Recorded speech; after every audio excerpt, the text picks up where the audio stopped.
Salut, une petite vidéo qui me semblait importante sur le sujet du chiffrage euh, et surtout sur un point qu'on aborde trop peu. Euh, ce point-là, ça va être la raison pour laquelle on a besoin, quand on a son entreprise en tuyauterie, de maîtriser plusieurs méthodes de chiffrage et surtout pourquoi c'est essentiel dans le développement de son activité. Déjà, le premier point, c'est pourquoi avoir une ou des méthodes de chiffrage, c'est important. Ok, pourquoi sortir de ce que je parle souvent de méthode expérimentale. Donc, pourquoi sortir de ce côté-là du chiffrage un peu que à l'expérience, que au doigt mouillé un petit peu. Il y a plusieurs raisons à ça. La première, effectivement, c'est de gagner en assurance et en sécurité dès qu'on a un chiffrage à réaliser. Ok, c'est la première chose. Sortir du truc, c'est trop cher, c'est pas assez cher. Est-ce que je suis bien, est-ce que je suis pas bien. Voilà, sortir de tout ce contexte-là. Le second, c'est effectivement de gagner en temps de chiffrage. Quand on n'a pas de méthode, en général, on va revenir dessus, on va ruminer un petit peu, on va dire ah tiens, je rajoute une heure, ah non, je l'enlève, etc. Bref, les chiffrages deviennent en général très très longs, pas forcément structurés et on ne sait pas forcément où aller. Ça, c'est le deuxième point. Le troisième point, c'est que si vous avez une méthode éprouvée, alors, dans ce cas-là, vous pouvez utiliser aussi des outils. Dès qu'on a une méthode, on peut mettre un outil en face qui déroule très exactement la méthode qu'on a et donc ça nous permet vraiment de gagner un temps fou. D'accord? Donc l'idée, c'est vraiment d'avoir une ou des méthodes, en gros, de structurer toute la partie chiffrage et d'utiliser des outils pour aller plus vite, en complément. Ok. Cette méthode-là ou ces méthodes-là, elles doivent en complément s'adapter au quatrième point que j'ai mis juste ici, s'adapter aux différents contextes dans lesquels vous évoluez. Je donne un exemple. Si vous travaillez à la fois en agro, en pétro et en pharma, un exemple au hasard, euh, à prestations égales, vos chiffrages vont être différents. Parce que vous intervenez dans des contextes différents, pour des types de clients différents, avec des exigences et des niveaux d'exigences différents. Donc votre méthode ou vos méthodes, elles doivent aussi s'adapter à ça. Ok. Et ça, effectivement, si vous le faites que, entre guillemets, à l'expérience, et ben en général, dès qu'on joue sur ce terrain-là, ça devient très compliqué d'uniformiser les pratiques. Et on fait tout un peu, entre guillemets, passer l'expression, mais à l'arrache.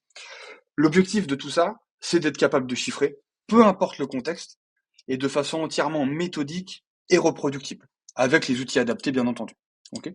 Ça, c'est les raisons essentielles pour lesquelles il faut chiffrer, avec une ou des méthodes. Alors, c'est pas les seules, hein, je vais en parler un petit peu après, mais disons que c'est en tout cas les gains directs d'avoir une méthode là-dessus. Pourquoi il nous faudrait plusieurs méthodes et pas une seule? Quand vous êtes consulté par un client, ce client-là peut potentiellement vous demander deux choses. Soit un devis, soit un budget. La grosse différence entre les deux, c'est qu'un devis, c'est un montant qu'on va donner qui doit être le plus précis possible, avec un objectif direct de passage de commande derrière, alors qu'un budget, c'est une estimation qui en général est moins précise, sur lequel on doit passer moins de temps, d'accord, et qui vaut pas forcément devis pour passage de commande. Ça peut être une estimation, on veut un budget pour un projet dans un an, dans 2 ans, etc., etc. C'est plus sur du long terme. Donc devis, on cherche à être le plus précis possible. Budget, on veut aller droit au but. Il faut pas avoir à passer autant de temps sur un budget que sur un devis, très clairement. Donc on se retrouve avec quand même deux contextes d'intervention et donc deux méthodes à minima à maîtriser. Ça, c'est hyper important. J'en vois beaucoup qui vont passer des heures sur un budget pour une opération qui a peut-être lieu dans un an, dans un an et demi, dans 2 ans. C'est entièrement contre-productif. Donc le but, c'est d'avoir vraiment deux méthodes. Une méthode où on va rentrer un peu plus dans le détail pour être le plus précis possible. Une autre méthode où une affaire que je mettrais une semaine à chiffrer en détail, par exemple, je peux la chiffrer pour un budget à plus ou moins 20%, 20-30% en une demi-heure. Et c'est ça qu'on va chercher à avoir, de vraiment avoir ces deux méthodes-là. Une méthode, pardon, extrêmement précise, une autre qui l'est un peu moins, mais qui est beaucoup plus rapide.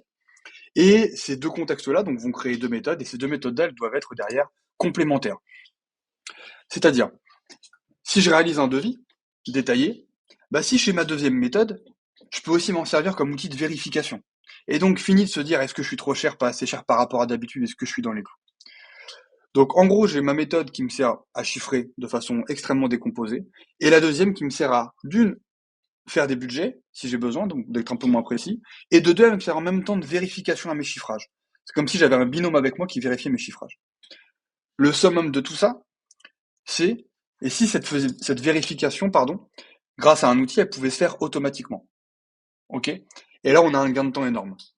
Un gain de temps, un gain en termes de sécurité, et un gain en termes de retour d'expérience que vous pouvez faire sur votre activité. C'est-à-dire que dès que vous aurez appliqué et dupliqué ça pendant quelques affaires, alors là, vous avez la voie royale après. et vous êtes sûr de partir sur le chemin du chiffrage, on va dire ça comme ça, de la façon la plus carrée et la plus claire pour vous et la plus efficace surtout. Ok. Le but étant bien sûr d'avoir des affaires derrière. Tout ça forcément c'est primordial et c'est même, je vais aller plus loin, indispensable si vous avez une activité de tuyauterie aujourd'hui. Sans quoi vous allez forcément rester dans des situations qui sont peut-être pas forcément celles que vous voulez connaître dans un an, un mois, 2 mois, 6 mois, un an. C'est-à-dire que si vous bossez en sous-traitance, ce qui est souvent le cas quand on n'a pas la possibilité de chiffrer au forfait, et ben la sous-traitance va rester le quotidien, ok, puisque vous ne pourrez pas sortir de cette situation-là si vous maîtrisez pas ces doubles compétences.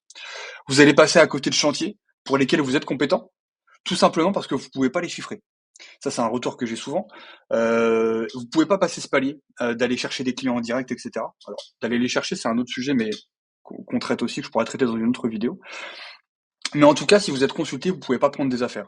Et ça, il y a rien de plus frustrant pour quelqu'un qui a les compétences techniques de pas pouvoir prendre une affaire parce qu'il n'a pas les compétences en chiffrage. Et derrière, encore une fois, vous allez passer votre temps à ruminer derrière chaque chiffrage. Trop cher, pas assez cher, est-ce que j'ai bien fait, est-ce que j'ai pas bien fait, est-ce que c'est comme ça qu'il fallait l'écrire, le présenter, etc., etc. Donc l'objectif, et ça doit être la clé, si vous avez votre entreprise en tuyauterie, maîtrisez ces deux méthodes. Elles sont complémentaires. Vous avez un outil qui s'embrique avec, et derrière, entre guillemets, il n'y a plus qu'à et vous allez pouvoir dérouler et sortir du schéma que vous ne voulez plus connaître aujourd'hui pour aller effectivement vers quelque chose de beaucoup plus serein et beaucoup plus périn. Voilà. Petit rappel du coup sur ces deux méthodes de chiffrage là.